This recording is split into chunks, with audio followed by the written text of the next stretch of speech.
Hello everyone, नमस्कार। एक बार फिर से आप सभी का बहुत बहुत स्वागत है लोधे क्लासेस के बीए प्लेटफॉर्म पर। दोस्तों, आज के एक और नए कॉन्सेप्ट पे हम चर्चा करने जा रहे हैं, अर्थात कि स्टेट पॉलिटिक्स इन इंडिया वाली सीरीज को कंटिन्यू करते हुए एक और केस स्टडी पर आज हम डिस्कस करेंगे। और आज की केस स्टडी होगी गोवा पर, ठीक है ना। तो उसमें हम कंप्लीटली जानने का प्रयास करेंगे कि गोवा किन किन परिस्थितियों से निकल करके और भारत का एक अभिन्न अंग बन पाया, अर्थात कि भारत का एक राज्य बन पाया। तो इसकी जीरो जीरो से, अर्थात कि शुरू से इसकी कहानी पर हम पूरे विस्तार से डिस्कस करेंगे। तो आइए शुरू करते हैं अपना सेशन आज का।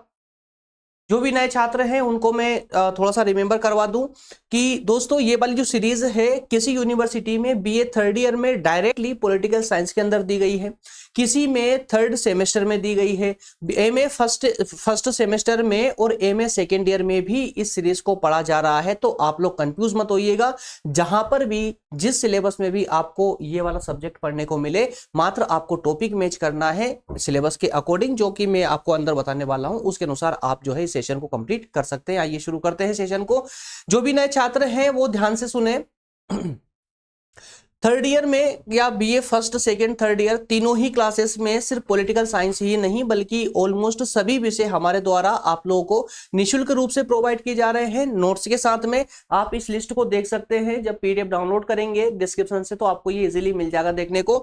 आप देख पाएंगे दोस्तों कि बीए फर्स्ट ईयर में 28 सब्जेक्ट, सेकेंड ईयर में 22 सब्जेक्ट, थर्ड ईयर में 21 subject.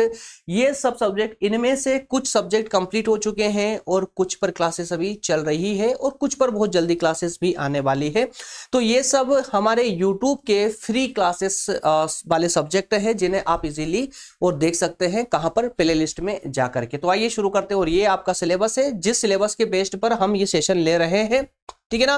First unit, second, third, इसी प्रकार से पांचों यूनिट पर। तो अभी हमारा फर्स्ट यूनिट में सेकंड टॉपिक पर क्लासेस चल रही है और टॉपिक वाइज टॉपिक दोस्तों हम सभी सेशन लेते हैं, विद कंटेंट लेते हैं, ताकि आपको एग्जाम में तैयारी करने के लिए कोई अलग से किताब रेफर करने की आवश्यकता ना पड़े या कहीं और क्लासेस को देखने की जरूरत ना पड़े। तो जैसा कि आप सभी जानते हैं कि फर्स्ट यूनिट में सेकंड टॉपिक को लेकर के दोस्तों हमें यहां पर 4 ऐसी हमारी देसी रियासतें थी जिनकी केस स्टडी मतलब सिंपल सी कहानी, उनकी कहानी को हमें पढ़ना था, समझना था। तो इनमें से जूनागढ़ और हैदराबाद को हम भली भांति समझ चुके हैं, विस्तार से देख चुके हैं कि इनका विलय भारत में कैसे हुआ था, अर्थात ये भारत के राज्य कैसे बने थे, भारत में कैसे आए थे। इसके बाद में आज हम बात करेंगे गोवा की। तो गोवा के साथ कौन सी परिस्थितियां थी जिसको भारत में मिलाने में हमें काफी समस्याओं का सामना करना पड़ा था। तो दोस्तों, गोवा जैसे ही नाम आता है तो हर किसी के मन में एक बार इच्छा होती है कि यार ना, कि कितनी खूबसूरत जगह है और क्यों ना एक बार यहाँ विजिट किया जाए। और आप वैसे काफी सब लोग तो जो है विजिट कर भी चुके होंगे, लेकिन जो नहीं कर पाए हैं उनके मन में कहीं ना कहीं एक ख्वाहिश जरूर होगी कि यार एटलीस्ट लाइफ में एक बार तो गोवा जाना ही चाहिए, है ना। और मैं भी कहता हूँ जाना चाहिए एग्जैक्टली। और एग्जाम हो जाए तो एग्जाम के बाद में निकल जाइएगा, लेकिन विदाउट परमिशन नहीं, परमिशन के साथ निकलना होगा आप लोगों को, आपके पेरेंट्स की परमिशन से। चलिए खैर बात करते हैं गोवा की। तो गोवा चूंकि दोस्तों यहाँ पर कुछ ऐसे बीच है, अर्थात कहें कि जो समुद्री किनारे होते हैं, इस समुद्री जो सुंदर समुद्री किनारे हैं इसके कारण ही जो है गोवा अत्यधिक प्रसिद्ध है। और इसमें एक दो नहीं, 10-20 भी नहीं बल्कि 101 ऐसे समुद्री किनारे हैं जो बहुत ज्यादा प्रसिद्ध है और सिर्फ इंडिया में नहीं बल्कि विश्व भर में प्रसिद्ध है यहाँ के समुद्री किनारे। तो इसकी खूबसूरती के लिए ही ये अत्यधिक रूप से प्रसिद्ध है। तो ये पूरी कहानी को हम आज जो है इसकी शुरुआत से बिल्कुल जीरो से इसकी बात करने वाले हैं। तो कहानी में आगे बढ़े उससे पहले इसकी जो अवस्थिति है उस अवस्थिति को समझ लीजिएगा कि मैप में क्या अवस्थिति है इसकी। तो मैं आगे आपको इंडिया का मैप भी बताऊंगा, वहां पर आपको गोवा कहां पर मिलने वाला है। क्योंकि महाराष्ट्र और कर्नाटक का एक छोटा सा क्षेत्र है बीच में, वहां पर आपको गोवा मिलेगा। लेकिन पहले हम गोवा के इस बड़े मैप के माध्यम से इसके बारे में थोड़ी सी डिस्कस कर ले, ताकि आप लोगों के दिमाग में ये क्लियर हो जाए कि यार गोवा एक्चुअल में कहां पर है। तो ध्यान सुनिएगा दोस्तों, गोवा जो है ये भारतीय मानचित्र पे पश्चिमी तट पर अवस्थित है, भारत के पश्चिमी तट पर। अब चूंकि भारत में 2 तट है, पश्चिमी और पूर्वी तट, ठीक है ना। तो भारत के पश्चिमी तट पर ये अवस्थित है। एक तरफ है महाराष्ट्र और एक तरफ है कर्नाटक, ठीक है ना। तो ऊपर से महाराष्ट्र और बाकी इसका ये वाला, अर्थात ये वाला जो हिस्सा है मतलब पूर्वी इसका भाग और इसका दक्षिण भाग, पूर्वी और दक्षिण भाग जो है ये कर्नाटक ने घेर के रखा हुआ है। तो 2 राज्यों से इसकी सीमा साझा होती है। और अगर आप बात करोगे इसके पश्चिम की, किसके पश्चिम की, गोवा के पश्चिम की, तो गोवा के पश्चिम में कौन सा है, अरेबियन सागर है, अरब सागर है। तो खाली आपको सिर्फ इतना याद रखना है कि गोवा के पश्चिम में अरब सागर है, पूर्व की, माफ कीजिएगा, उत्तर की बात करें तो महाराष्ट्र है, और पूर्व और दक्षिण की बात करें तो कौन आएगा, कर्नाटक आएगा, ठीक है ना। और यहां पर इस गोवा को दो क्षेत्रों में बांटा गया है, मतलब ऐसा समझिए कि जो पूरा राज्य है, इस पूरे राज्य में दो जिले बनाए गए हैं, दो जिले बनाए गए हैं, और उन जिलों को भी क्या नाम दिया गया है, उन जिलों को भी नाम दिया गया है उत्तरी गोवा और दक्षिणी Goa, north Goa and south Goa, ठीक है ना। तो बस इतना सा आप फिलहाल के लिए याद रखिएगा। अब इस कहानी में हम अंदर एंट्री करते हैं, अब आपको स्टेप बाय स्टेप सारी कहानी में समझाते हुए चलता हूं। उससे पहले आप थोड़ा सा एक इंडिया का मानचित्र देखिए, मेरे पीछे आएगा, लेकिन थोड़ा मैं प्रयास करूंगा दिखाने का आपको। देखिए ये है दोस्तों आपका महाराष्ट्र और ये है आपका कर्नाटक, ठीक है ना। ये महाराष्ट्र और कर्नाटक, इसके बीच में एक छोटी सी जगह आपको दिख रही है, ये छोटा सा बिंदु दिख रहा है ना, यही गोवा है। तो गोवा की अगर हम बात करें तो भारत में जितने भी राज्य है उनमें सबसे छोटा राज्य है गोवा। किस मामले में, तो क्षेत्रफल के मामले में, क्षेत्रफल के मामले में गोवा भारत का सबसे छोटा राज्य है। लेकिन जब हम बात करते हैं जनसंख्या के मामले में, तो जनसंख्या चूंकि यहां पर और 3 राज्यों से ज्यादा है, क्षेत्रफल में तो सबसे छोटा है, लेकिन जनसंख्या के मामले में ये 4था राज्य है सबसे छोटा। अच्छा, कभी अगर प्रश्न आए कि भारत का जनसंख्या की दृष्टि से सबसे छोटा राज्य कौन सा है दोस्तों, तो याद रखिएगा सिक्किम। कहां पर है सिक्किम, तो आप ये देख पा रहे हैं, ये सिक्किम है ना। तो ये सिक्किम है, ये भारत में जनसंख्या के मामले में सबसे छोटा राज्य है, और क्षेत्रफल के मामले में कौन है, गोवा सबसे छोटा राज्य है।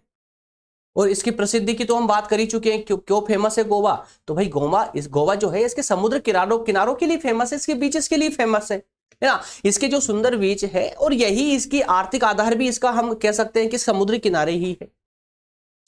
19 दिसंबर 1961 को, शॉर्ट में समझ लीजिए, 19 दिसंबर 1961 को गोवा जो है पुर्तगालियों से भारत सरकार ने ले लिया था। अब कैसे लिया था, इसी पर पूरी कहानी है कि गोवा भारत सरकार के अंडर में कैसे आया था, पूरी कहानी हम इसी पर ले रहे हैं। और जो मैं 2 जिलों की बात कर चुका हूं, दक्षिण गोवा और उत्तरी गोवा, 2 जिले इसके हैं। इससे पहले इसकी और कुछ बेसिक बातें करें तो इसकी स्थिति के बारे में मैं यहां पर लिख करके लाया हूं, देखिए, ताकि आप लोग का कंफ्यूजन पूरी दूर हो जाए। अगर स्थिति की बात करें तो जैसा मैंने आपको बताया कि पश्चिमी तट पर अवस्थित है ये, ठीक है ना। इंडिया का ये वाला पश्चिमी तट है, और इधर का कौन सा तट होगा, ये वाला, तो ये इंडिया का पूर्वी तट होगा, इधर वाला।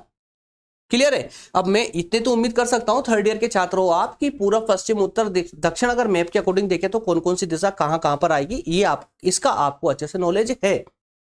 तो स्थिति की अगर बात करें तो गोवा जो है भारत के पश्चिमी तट पर अवस्थित है और अरब सागर के किनारे पर अवस्थित है, क्योंकि ये जो क्षेत्र है इधर का, ये पूरा अरब सागर का क्षेत्र है, और इधर क्या आएगा, फिर बंगाल की खाड़ी आ जाएगी, ठीक है ना। तो पश्चिमी तट पर अरब सागर के किनारे पर स्थित है। राजधानी की बात करें तो गोवा की राजधानी पणजी है, और भौगोलिक दृष्टि से अगर देखा जाए तो क्षेत्रफल की हम बात करें तो मैंने अभी कहा था कि क्षेत्रफल के मामले में भारत का सबसे छोटा राज्य है। इसका क्षेत्रफल है 3702 वर्ग किलोमीटर, मात्र 3000, मतलब लगभग 3700 वर्ग किलोमीटर इसका टोटल क्षेत्रफल है, और 101 इसके समुद्री किनारे जो बहुत ज्यादा प्रसिद्ध है, फेमस है। भाषा की बात करें तो यहां पर कोंकणी और मराठी 2 विशेष भाषाएं बोली जाती है, और ये 2 भाषाएं विशेष रूप से बोले जाने का जो प्रमुख कारण है वो कारण है कि एक तरफ तो इसका जो उत्तरी भाग है या उत्तरी जिला है वो महाराष्ट्र की सीमा से टच होता है, वहीं इसका जो दक्षिणी भाग है या दक्षिणी जिला है गोवा का, वह कर्नाटक से अटैच होता है। तो इस कारण से दोनों ही राज्यों की जो भाषाएं हैं उनका इस पर विशेष प्रभाव है। तो कोंकणी और मराठी चूंकि ये इसकी स्थानीय भाषाएं बन चुकी है, लेकिन इसके विजिटरों के कारण यहां पर जो लोग पर्यटकों के रूप में आते हैं, घूमने फिरने आते हैं, तो उसके कारण यहां पर इंग्लिश को भी काफी अच्छे से बोला और समझा भी जाता है। तो विशेष रूप से आपको ये 3 भाषाएं आपको याद रखनी है। लेकिन अगर हम बात करेंगे दोस्तों तो इसमें 3 नहीं बल्कि और भी कई भाषाएं यहां पर इस्तेमाल की जाती है, लेकिन विशेष रूप से ये 3 भाषाएं हैं। आइए आगे बढ़ते हैं इसी मामला में। तो सांस्कृतिक धरोहर की बात करें तो गोवा की जो सांस्कृतिक धरोहर रही है वो काफी ऐतिहासिक रही है। कैसे ऐतिहासिक रही है? तो सांस्कृतिक धरोहर का मतलब हुआ कि जो विभिन्नता में एकता के दर्शन जिस संस्कृति में होते हो उसी को हम एक ऐतिहासिक विरासत के रूप में जान सकते हैं या पहचान सकते हैं। तो गोवा की जो ऐतिहासिक विरासत रही है, यहां पर पुर्तगाली होने के कारण पुर्तगीज, हिंदू और कैथोलिक, पुर्तगीज, हिंदू और कैथोलिक, इनकी एक सांस्कृतिक मिश्रण यहां पर पाया गया है या पाया जाता है।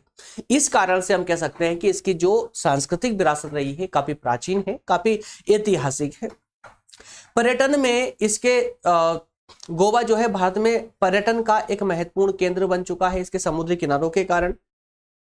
पर्यटन स्थलों की बात करोगे तो अगुड़ा फोर्ट, दूध सागर झरने, बसिलिका और बोम जीसस या फिर कहें कि बोंदला विलाज उद्यान, ये तो इसके अलावा भी बहुत सारी ऐसी चीजें हैं, लेकिन ये 2-3 ऐसे बिंदु है जैसे कि अगोड़ा फोर्ट है, अगोड़ा फोर्ट है। तो ये 2-3 बातों को आप क्या है कि गोवा की जब भी बात आती है ना तो हर एक 99% लोगों के दिमाग में सिर्फ उसके बीचेस याद आते हैं, जो बीच है वहां के वो याद आते हैं, है ना। उसके अलावा उसकी जो और खूबसूरती है उस पर किसी का फोकस नहीं जाता है। तो आप चूंकि स्टूडेंट है तो आपका फोकस थोड़ा जाना भी चाहिए, आपको बीच के अलावा और भी क्या खूबसूरती है वहां की तो उनका भी आपको पता होना चाहिए, ताकि आप एग्जाम में 2-4 चीजें और एक्स्ट्रा लिख सको, है ना। तो एक अगोड़ा का फोर्ट ये याद कर लीजिए, दूध सागर की झरने जो हैं उनको याद कर लीजिए, बसिलिका ऑफ बोम जीसस, ये कुछ चर्च वगैरह है वहां का, फेमस चर्च वगैरह है तो उसको याद कर लीजिए, बोंदला विलाज उद्यान। तो इन 3-4 चीजों को याद कर लीजिएगा ताकि आपको आंसर राइटिंग में थोड़ी सी और ज्यादा मदद मिल जाए, ये काफी मशहूर रहे हैं, ठीक है ना। और यही पर्यटन स्थल है और ये पर्यटन स्थलों के कारण ही, इसमें समुद्री बीचेस को मैंने हटा दिया क्योंकि उनसे आप भली भांति परिचित हैं, तो इनके कारण ही गोवा की अर्थव्यवस्था व्यवस्थित रूप से बनी हुई है।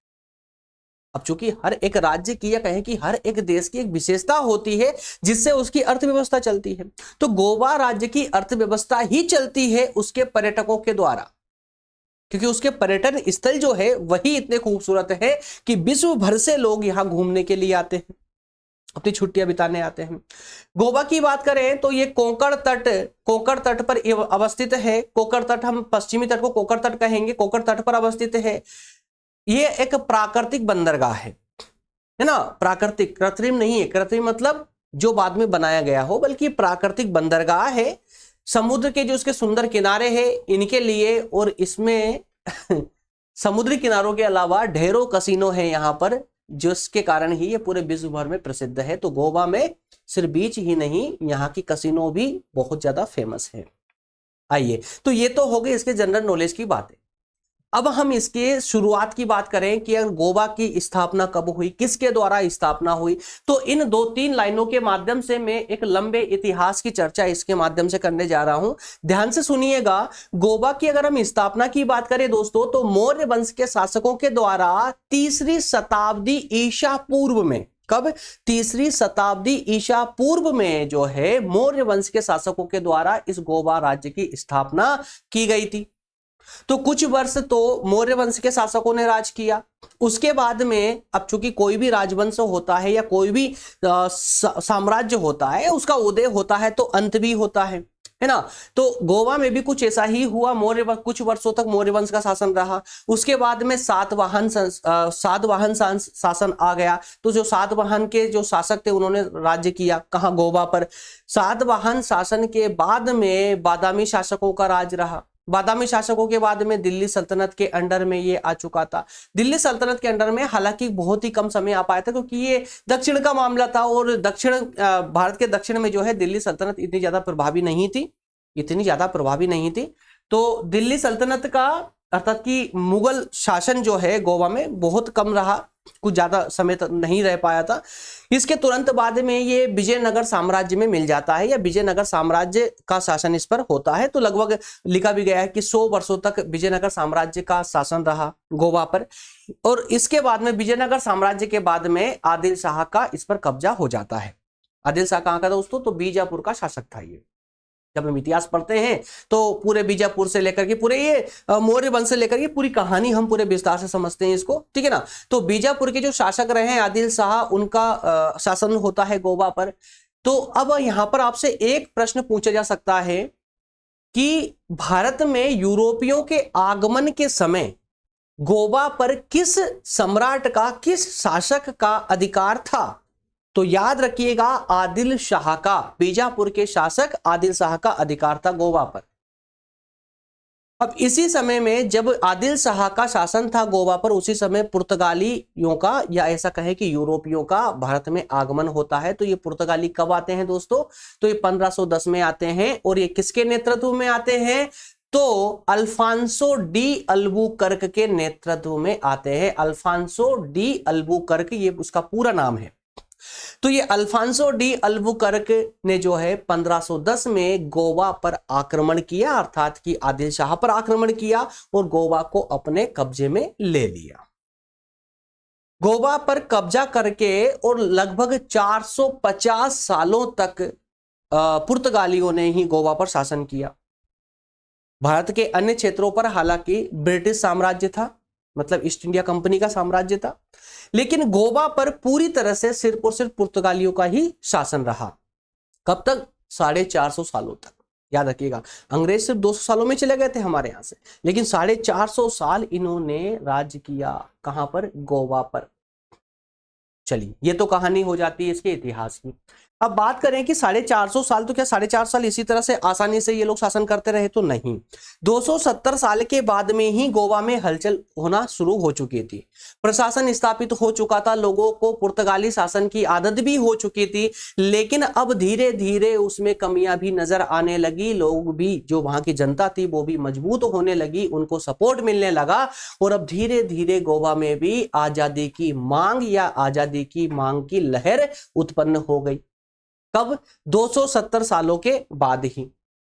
इसी परिस्थिति में कई लोगों के द्वारा छोटे छोटे समूह बनाकर, संगठन बनाकर के आंदोलन किए जा रहे थे। आंदोलनों के माध्यम से आजादी की मांग की जा रही थी। और इसी बीच में दोस्तों, गोवा में जो चर्च हुआ करता था, चर्च के जो पादरी लोग होते हैं, वहां के जो उच्च पद होते हैं चर्च के, उस उच्च पदों पर भारतीय जो पादरी होते थे उनको स्थान नहीं दिया जाता था, बल्कि जो यूरोप से पुर्तगाली आए हुए होते हैं उनको उच्च स्थान दिया जाता था। तो इसी के कारण ही गोवा का एक गांव है जिसका नाम है कैंडोलिम। क्या नाम है दोस्तों? कैंडोलिम। तो इस कैंडोलिम गांव का एक पादरी परिवार ने जमकर इसके विरुद्ध आवाज उठाई, प्रशासन के विरुद्ध, कि यह गलत हो रहा है। चर्च में सिर्फ यूरोपीय पादरियों को ही उच्च पदों पर स्थान दिया जाता है, जो कि गलत है, बल्कि हमें भी इसका मौका दिया जाना चाहिए। तो चूंकि पुर्तगाली सरकार ने इसकी कोई बात नहीं मानी, नहीं सुना इसके बारे में, तो इनको यह कहे कि इस पादरी परिवार ने, या पादरी परिवार, अब चूंकि पादरी परिवार अकेला नहीं था, बल्कि और भी पादरी इनके साथ जुड़ चुके थे, या और भी लोग इनके साथ जुड़ चुके थे गोवा के या इस गांव से।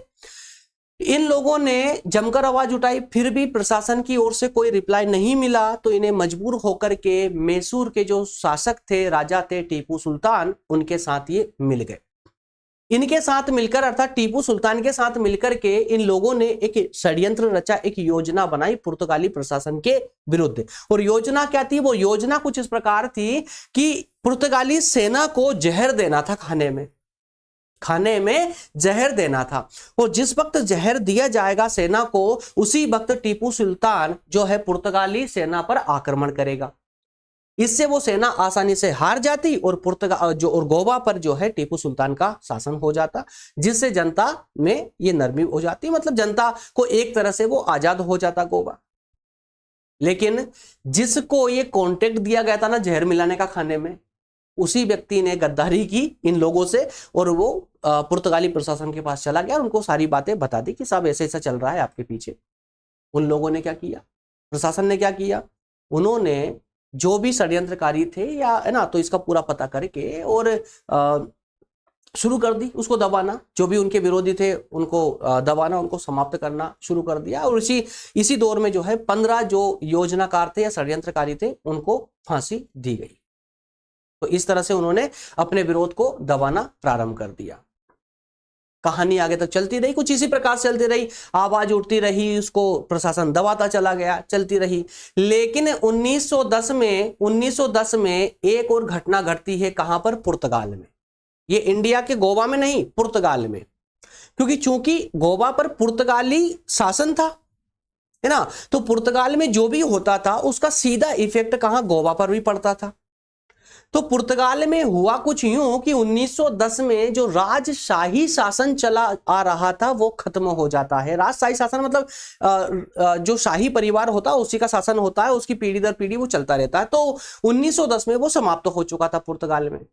अब जैसे ही वो समाप्त हुआ तो अब जो है समाप्त होते ही वहां का एक पेपर है दोस्तों, उस पेपर का नाम मुझे एक्चुअली याद नहीं आ रहा है, लेकिन हाँ नोट्स में मैंने वो नाम पूरा लिख करके दिया है।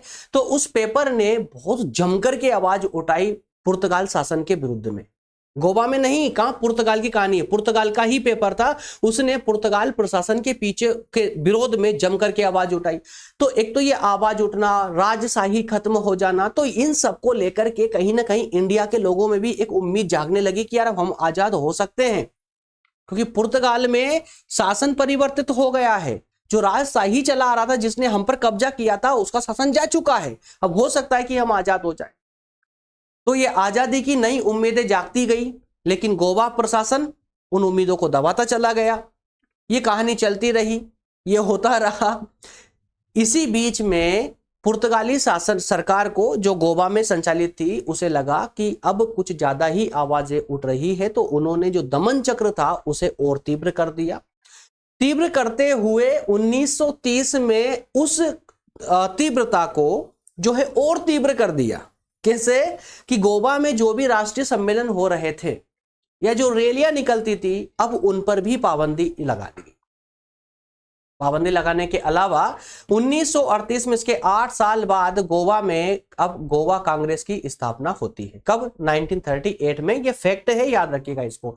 1938 में गोवा कांग्रेस की स्थापना होती है और इसी गोवा कांग्रेस की छतरी के नीचे ही राम मनोहर लोहिया ने जो है, या राम मनोहर लोहिया के नेतृत्व में सत्याग्रह आंदोलन शुरू होता है। कहां पर? गोवा में। इस आंदोलन के तहत कई सत्याग्रही जो है अब प्रशासन के विरुद्ध में खड़े हो जाते हैं, लेकिन सत्याग्रह गांधी जी के बताए गए नियमों के अनुसार ही हालांकि सत्याग्रह आंदोलन हुआ था। ठीक है, तो ये आंदोलन चला। आंदोलनकारियों को पुर्तगाली प्रशासन ने जो है लाठी चार्ज के माध्यम से दबाने का प्रयास किया, जिसकी भर्त्सना भी हुई है, हालांकि जो आगे हम देखने वाले हैं। तो अब इसी समय में क्या होता है, दूसरा विश्व युद्ध जो चल रहा था, अब वो समाप्त हो जाता है। दूसरा विश्व युद्ध समाप्त हो जाता है। और चूंकि अंग्रेजों के जो ब्रिटिश ईस्ट इंडिया कंपनी थी, उसके साथ जो हमारा कॉन्टेक्ट हुआ था द्वितीय विश्व युद्ध के शुरू होने के समय में, वो कुछ ऐसा ही था कि दूसरा विश्व युद्ध जैसे ही समाप्त होगा, हम भारत को आजाद कर देंगे, है ना। तो उसी के तहत वो ही प्रक्रम चल रहा था। तो यहां पर अब आजादी की लहरें और ज्यादा तीव्र होने लगी थी। दूसरा विश्व युद्ध समाप्त हुआ। दूसरा विश्व युद्ध समाप्त होते ही क्या होता है कि एक बार फिर से जो तख्ता पलट हुआ था पुर्तगाल में, राजशाही शासन जो खत्म हुआ था, अब उसकी अपेक्षा अधिनायकवादी सत्ता आ चुकी थी। अधिनायकवादी सत्ता आ चुकी थी। तो राजशाही शासन तो आप समझते हैं कि एक शाही परिवार ही शासन चलाता है पीढ़ी दर पीढ़ी। तो ये अधिनायकवादी सत्ता क्या होती है? तो अधिनायकवादी सत्ता का मतलब समझ लीजिए कि जिसकी लाठी उसकी भैंस वाला शासन होता है। ये जिसकी लाठी में ताकत होगी वही शासन करेगा, जिसमें शक्ति होगी वही शासन करेगा। सिंपल सी कहानी है। तो उसी को हम अधिनायकवादी सत्ता कहते हैं। इसकी स्थापना हो जाती है। इसकी स्थापना होते ही यहां का जो अधिनायकवादी था वो क्या करता है? कौन सा? पुर्तगाल का। गोवा की बात नहीं कर रहे अभी हम। तो पुर्तगाल जो है अब नाटो का सदस्य बन जाता है। नाटो क्या है दोस्तों, मैं डिटेल में नहीं जाऊंगा, क्लास खत्म होते ही आप लोग गूगल करेंगे, अगर आपको नहीं पता है तो पता होना चाहिए। तो ये नाटो का सदस्य बन जाता है। और नाटो का मुखिया कौन था? नाटो का मुखिया कौन था? अमेरिका। ठीक है ना। तो ये अमेरिका की गोद में जाकर बैठ जाता है। अब गोद में जाकर बैठने का मतलब क्या हुआ कि अब जो भी पुर्तगाल कहेगा या पुर्तगाल के जो हित में होगा, अमेरिका भी उसके लिए ऐसे मुंडी हिलाकर बोलेगा हाँ हाँ ये सही है, भले ही फिर वो गलत क्यों ना हो। तो आज भी जो भी देश, जैसे कि अगर आज आप देख रहे हो यूक्रेन को तबाह होते हुए, क्यों हुआ तबाह? क्योंकि वो नाटो का सदस्य है ना। तो उसको सपोर्ट मिलता है दूसरे देशों से, विशेष रूप से अमेरिका से। तो सपोर्ट के मामले में जाकर के जो है वो उसी के कारण जो है इतना तबाह हुआ। अन्यथा अब तक तो वो बहुत जो है नम्रता के साथ पेश आकर के अब तक बच जाता, वो इतनी तबाही नहीं होती। वो खैर एक अलग मैटर है, तो उसकी बात अभी हम फिलहाल नहीं करेंगे यहाँ पर। तो पुर्तगाल जो है नाटो का सदस्य बन जाता है। नाटो का सदस्य बन जाने से अमेरिका उसके साथ आ चुका था। ठीक है। तो अमेरिका ने भी कहा कि हाँ पुर्तगाल का जो है जो गोवा है भारत का, वो पुर्तगाल का ही क्षेत्र है, स्पष्ट रूप से कह दिया। किसने? अमेरिका ने। तो हालांकि उस पर जो है हमारे तत्कालीन प्रधानमंत्री जवाहरलाल नेहरू के द्वारा टिप्पणी भी की गई थी उस पर, ऐसा नहीं, उनको जवाब दिया गया था अमेरिका को भी, ठीक है। तो अब होता क्या है कि 1954 में क्या हुआ कि फ्रांसीसियों ने जिस क्षेत्र पर कब्जा किया हुआ था पुदुचेरी पर, उसको हमने आजाद करवा लिया, उसको आजाद करवा लिया। अब जैसे ही पुदुचेरी फ्रांसीसियों से हमने वापस लिया, तो पहले तो अंग्रेजों को भगा दिया, अब फ्रांसीसी भी भाग चुके थे 1954 में। अब पुदुचेरी भारत में शामिल होते ही अब तो सबने ठान लिया था कि अब हम पुर्तगालियों को भी भगा के ही रहेंगे। सबसे पहले आए थे, बहुत लंबे समय तक आप लोग टिक लिए हैं, अब निकल लो यहां से। अब जो है आजादी की लड़ाई आर पार वाली हो गई, बहुत तेज लड़ाई हो गई। अब प्रतिक्रिया प्रत्येक व्यक्ति के द्वारा दी जाने लगी। जगन्नाथ राव ने सत्याग्रह का चोला पहना करके अपने 3000 लोगों को गोवा में घुसाने की कोशिश की, जिसमें से कुछ घुस भी गए थे, ऐसा नहीं है। तो इस बात की भनक पुर्तगाली प्रशासन को पड़ जाती है और वो इन सत्याग्रहियों पर लाठीचार्ज करवा देता है, ठीक है। पुर्तगाली प्रशासन लाठीचार्ज करवाते, और लाठीचार्ज करवाने के बाद में अंतरराष्ट्रीय स्तर पर भी उसने ये मुद्दा उठाया गोवा का। अब चूंकि अंतरराष्ट्रीय स्तर पर तो उठाएगा ना, इसलिए तो उसने नाटो को ज्वाइन किया था। तो वहां पर उसने ये मामला उठाया और क्या कहा वहां पर कि ये मेरी अर्थात कि पुर्तगाल की आंतरिक संप्रभुता के साथ खिलवाड़ है, कि कोई दूसरे देश का व्यक्ति मेरे राज्य में घुस करके मेरी संप्रभुता के साथ छेड़छाड़ कर रहा है। तो भाई तेरा राज्य कहां से आ गया यार गोवा, कोई बात नहीं। आगे सुनिए, नेहरू साहब ने टिप्पणी करते हुए कहा कि सत्याग्रहियों के पीछे सेना नहीं लगाई जा सकती। इसका मतलब क्या हुआ कि सत्याग्रहियों पर सेना लाठी चार्ज नहीं कर सकती, क्योंकि वो शांतिपूर्वक अपना आंदोलन कर रहे हैं, शांति विरोध प्रकट कर रहे हैं। इसके अलावा एक टिप्पणी और थी जो बहुत दमदार थी और बहुत इंपॉर्टेंट थी, और यह टिप्पणी हालांकि कह सकते हो कि नेहरू जी की ही थी, लेकिन लिखी किसी और ने थी। कहां पर लिखी थी? तो एक किताब थी, किताब का नाम ही था जवाहरलाल नेहरू। किसने लिखी थी ये किताब दोस्तों? तो ये एस गोपाल साहब ने लिखी थी। और उसमें क्या लिखा? नेहरू के माध्यम से ही लिखा गया था। इसमें क्या लिखा गया कि सैन्य कार्यवाही कब और कैसे होगी। कहां पर? गोवा पर। गोवा में क्या कहा? सैन्य कार्यवाही कब और कैसे होगी मैं ये नहीं कह सकता, लेकिन हां मुझे बिल्कुल भी कोई डाउट नहीं होगा अगर ऐसा हो जाए तो। मतलब इसका क्या हुआ, इसके पीछे का उद्देश्य क्या था कि गोवा में कभी भी सैनिक कार्यवाही हो सकती है, कभी भी सैनिक कार्यवाही हो सकती है। और यह प्रत्यक्ष रूप से या अप्रत्यक्ष रूप से जैसा आपको मानना वैसा मानिए, लेकिन यह कथन नेहरू साहब का ही था, एस गोपाल साहब के माध्यम से। क्लियर है? तो आखिरकार दोस्तों कई विरोध हुए, बहुत कुछ हुआ, इस प्रशासन के सामने हर तरह का प्रस्ताव रख करके देख लिया, कुछ भी नहीं हुआ। लेकिन अब तो भारतीय सिर्फ आंदोलनकारी ही नहीं, सिर्फ कांग्रेस ही नहीं, बल्कि हर भारतवासी अपने सीने में बिठा चुका था कि अब तो आर या पार वाली लड़ाई ही लड़नी है। क्यों? क्योंकि यार अंग्रेज ईस्ट इंडिया कंपनी जैसी कंपनी को भगा दिया, फ्रांसीसी या अन्य यूरोपीय जो भी टुकड़ेबाजी में आए थे भारत में उन सबको खदेड़ दिया भारत से। तो अब ये पुर्तगाली बचे हुए क्या उखाड़ लेंगे, हटा देंगे इनको भी। और वाकई में 17 दिसंबर 1961 को भारतीय सेना ने या कहें कि भारतीय सरकार ने क्या किया, सैनिक कार्यवाही कर दी, हमला बोल दिया गोवा पर पुर्तगाली सेना के ऊपर।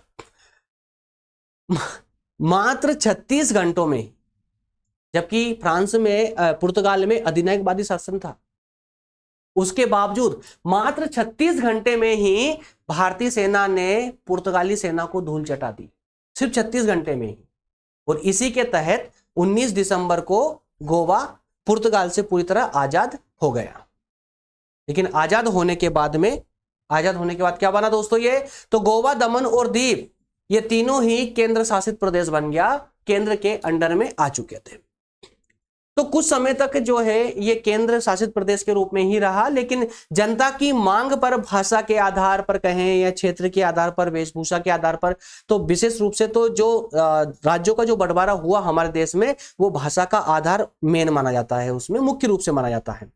तो भाषा के आधार पर जो मांगे उठने लगी गोवा के विभाजन की, तो दोस्तों यहां पर इसको जो है गोवा को एक 30 मई 1987 को 1987 को एक राज्य के का दर्जा, पूरी तरह से एक राज्य का दर्जा दे दिया गया। और इस प्रकार से गोवा हमारा एक अभिन्न अंग बन चुका था, भारत का एक राज्य बन चुका था। पहले याद रखिएगा, गोवा पहले केंद्र शासित प्रदेश बना, ठीक है, 19 दिसंबर 1961 को केंद्र शासित प्रदेश बना। उसके बाद में 1987 में यह एक पूर्ण राज्य का दर्जा इसने प्राप्त कर लिया। इस तरह से गोवा की कहानी दोस्तों इसके साथ होती है समाप्त। तो कल वाले सेशन में हम बात करेंगे कश्मीर की पूरी कहानी की, कि किस तरह से अब कश्मीर का नाम सुनते ही अब आपको कुछ और नया जानने की, एक्स्ट्रा जानने की अब उम्मीदें जाग चुकी होगी। और आपको इतना तो कंफर्म हो चुका होगा कि यार हाँ, कश्मीर क्योंकि 2019 में जो घटना घटी है 370 समाप्त की है केंद्र सरकार ने, तो उसको लेकर के आप सभी लोगों ने बहुत अच्छे सुन रखा है, बहुत अच्छे समझ रखा है कि यार कश्मीर में कुछ ना कुछ तो मामला था, आज नहीं है, अब नहीं है। लेकिन 2019 से पहले जब 370 आर्टिकल 370 जब लागू थी वहां पर, उस समय कश्मीर में कई सारे मामले हुआ करते तो इसका एक बड़ी विवादास्पद कहानी रही है कश्मीर की भारत में शामिल होने की। तो इस पर हम पूरा डिस्कस करेंगे। और हालांकि कश्मीर तो आज भी मुद्दा बना हुआ सरकार के लिए, है ना, और सिर्फ एक सरकार नहीं बल्कि दो सरकारों के लिए बड़ा मुद्दा बना हुआ है, पाकिस्तान सरकार और भारत सरकार के लिए। और हमेशा संघर्ष चलता ही रहता दोनों के बीच में, किस मामले को लेकर, कश्मीर को लेकर के। तो कश्मीर एक बड़ा मुद्दा है, कल वाले सेशन में हम उसको पूरे पूरे विस्तार से डिस्कस करने का प्रयास करेंगे। मिलते हैं नेक्स्ट सेशन में। आज तक यहीं तक बस दोस्तों, थैंक यू सो मच।